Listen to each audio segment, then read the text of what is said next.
샬롬, 평안하십니까? 오늘은 믿음에 대해서 알아보겠습니다. 본문에 나오는 나사로 집안의 사람들을 보시면 예수님을 누구보다도 믿고 신뢰하는 사람들이었습니다. 요한복음 11장 24절 말씀입니다. 마르다가 이르되 마지막 날 부활 때는 다시 살아날 줄을 내가 아나이다. 27절에 보시면요. 이르시되 주여 그러하이다. 주는 그리스도시요 세상에 오시는 하나님의 아들이신 줄 내가 믿나이다.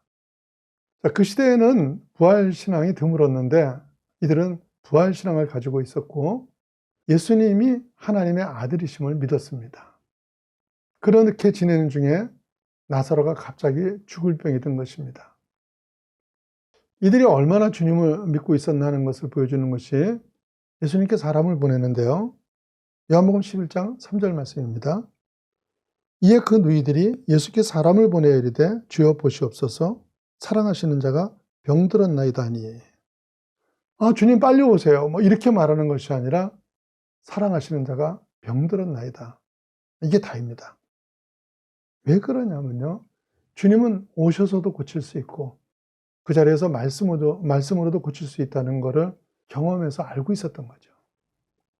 여하튼 주님께 나사로가 병들었다는 그 상황만 전하면은 자신들에게 가장 신속하고 좋은 길로 인도하실 걸 믿었던 겁니다.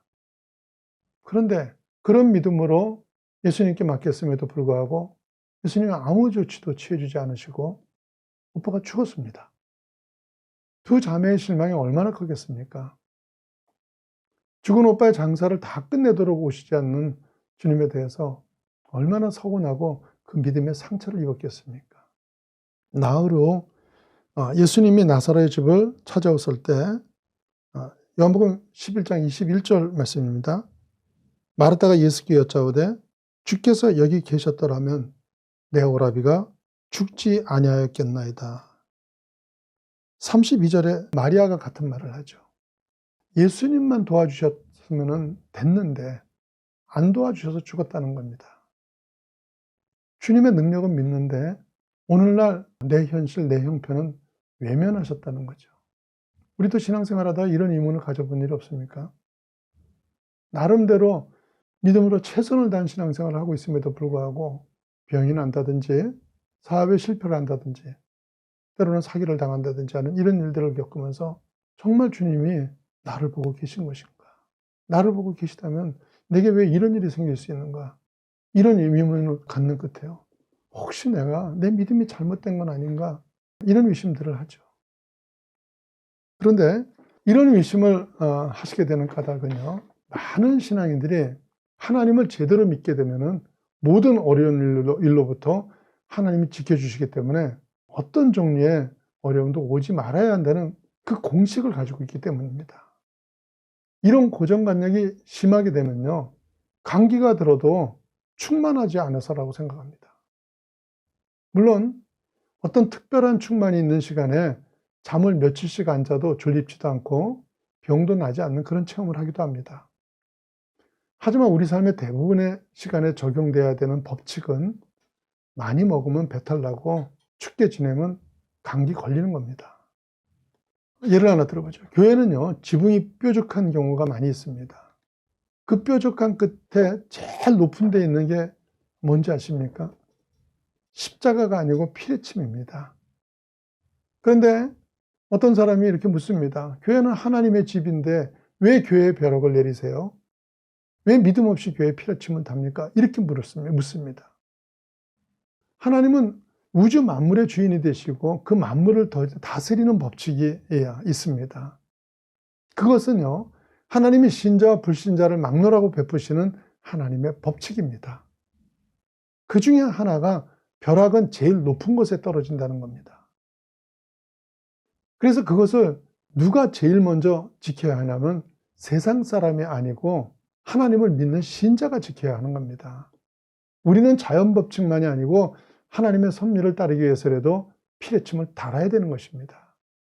그것을 안 달고 우리는 믿음으로 산다 하면서 피레침 꼭대기에 앉아 있는 것은 믿음이 아니고 하나님 힘을 얻고 자기를 나타내고 싶은 겁니다. 하나님이 세우신 자연 법칙을 잘 따르는 것도 믿음입니다. 그런데 이런 모든 내용을 알기는 알아도 주님 앞에 최선을 다하고 살다가 뜻밖의 어려움을 당하게 되면 서운한 것이 또 사람의 마음이긴 합니다. 우리가 이런 갈등에 빠지게 되는 까닭은 아까도 말씀드렸다시피요, 하나님을 내 범위에 가둔 신앙을 가지고 있기 때문입니다. 그래서 이런 인간을 향해서 하나님께서 말씀하시기를요, 이사야 55장 8절 말씀입니다. 이는 내 생각이 너희의 생각과 다르며 내 길은 너희의 길과 다름이니라, 여호와의 말씀이니라. 하나님의 생각은 우리의 생각과 다르다고 하십니다. 당연한 말 아닙니까? 그런데도 우리 인간은 너무나 쉽게 하나님을 내 생각의 울타리 안에 묶어놓고 내가 아니면 하나님도 아닐 것이라고 생각을 합니다. 어릴 때 아이들이 물에서 노는 걸 보면요, 얕은 곳에서는 재밌게 놀다가 아빠나 삼촌이 안고 깊은 곳으로 가면은 무서워하면서 바둥거립니다. 데리고 가는 아빠는 아무렇지도 않은데 아이는 떨죠. 아빠가 당연하게 단단히 지켜줄 텐데 아이는 그게 자기 수준에서 아니기 때문에 떠는 겁니다. 우리도 마찬가지입니다.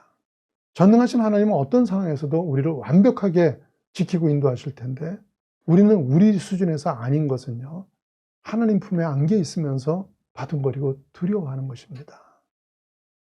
마리아가 병 고치는 정도까지는 주님을 믿습니다. 하지만 인간이 생각할 때 가장 절망적인 상황인 죽음 앞에서는요, 예수님의 능력도 제한을 두고 있습니다.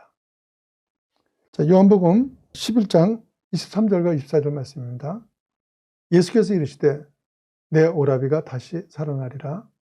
마르다가 이르되 마지막 날 부활 때에는 다시 살아날 줄을 내가 아나이다. 마르다의 대답 속에 보시면요, 먼 훗날 죽은 뒤에 부활은 믿지만요, 죽은 오빠가 당장 오늘 살아날 것에 대해서는 기대하는 마음이 없습니다. 귀한 믿음의 마리아나 마르다도요, 예수님보다 죽음이 더 커 보이는 겁니다. 사람들은요, 이런 식으로 누구나가 다 자기 수준에서 생각하기 쉽습니다. 이런 식으로 하나님의 생각을, 또 그 하나님의 능력을 제한하시게 되면요, 하나님 우리를 향하여 하시고자 하는 일도 제한하게 될 수밖에 없습니다. 그래서 신앙을 가지고도 대부분의 사람들이 세상 사람 누구나 할 수 있는 일 그 이상은 못하고 사는 겁니다. 하나님을 믿으십시오. 현실과 비교해 볼 때 아무리 어려워 보이는 말씀이라도 그 말씀을 의심하면 안 됩니다.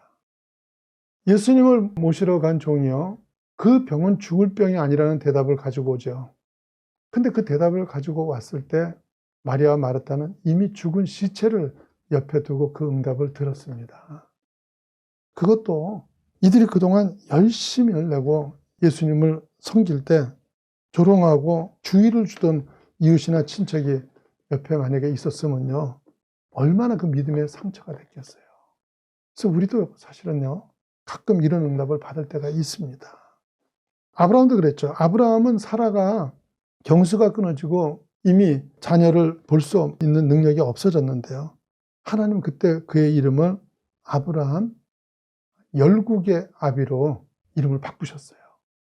아브라함이 자식 하나 없을 때 열국의 아비 이 이름으로 불릴 때마다 얼마나 곤란하고 창피했겠습니까? 그런데요, 이때가 가장 자신의 믿음을 확인받을 수 있는 때인 것을 믿으시기 바랍니다. 이런 시간에 예수님의 사랑을, 하나님의 약속을 위심하지 마십시오.